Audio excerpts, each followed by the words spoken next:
Malapit na naman ang winter dito sa ating farm, kaya sabahan niyo ako sa pag-prepare natin ng ating goat shelter at sa ating feeder for the winter time.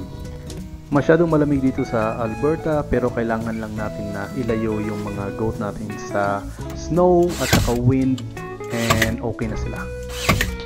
Isa rin sa mga tinututukan ko ay meron silang tubig all the time at saka 24/7 na food available for them in case na magutom sila, dahil sa mag-breeding na naman tayo for the winter time para manganganak sila into the spring. Syempre kailangan nating alagaan ng maayos para maganda yung mga anak pagdating ng springtime, kasi paparamihin na natin yung ating goat and we're scaling up. So tarp lang yung gagamitin natin na i-cover dito sa ating shelter, kasi mahihirapan tayong maglinis ng kanilang shelter pagka fixed door yung gagamitin natin. And what I noticed is that hindi naman sila masyadong nilalamig pagdating ng winter time, kasi may mga double coat sila, and ganun din yung mga ginagawa ng mga ibang farmer, which is open yung shed nila.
Yan, welcome back to our channel.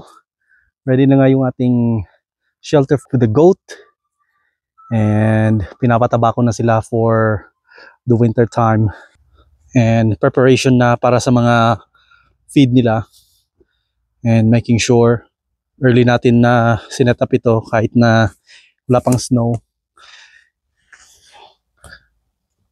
So hindi kailangan na close talaga yung shelter nila, kasi double coat yan sila pagka winter time, and nag-a-adjust sila sa temperature. So we're good on that aspect, kasi last year I was so worried na malalamigan sila, but it worked out well. Open pa nga yung shelter last time, ngayon close na natin, and that should be perfect for this winter.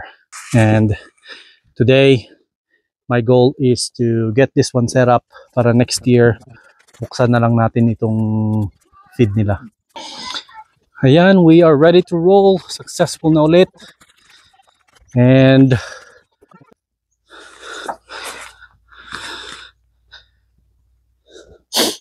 na-mention ko nga sa last episode natin na marami na yung connection natin and marami na nga Pinoy na bumibili dito sa farm. And yes, to share, meron na naman tayong happy customer na bumili ng ating mga produktong kambing. Tapos may operation din dito. Pagdating ni Papa, bili tayo, katay tayo, sabi ni Papa. Bro. Si Papa mo, baka katay din. And we are breeding more para next year marami na ulit.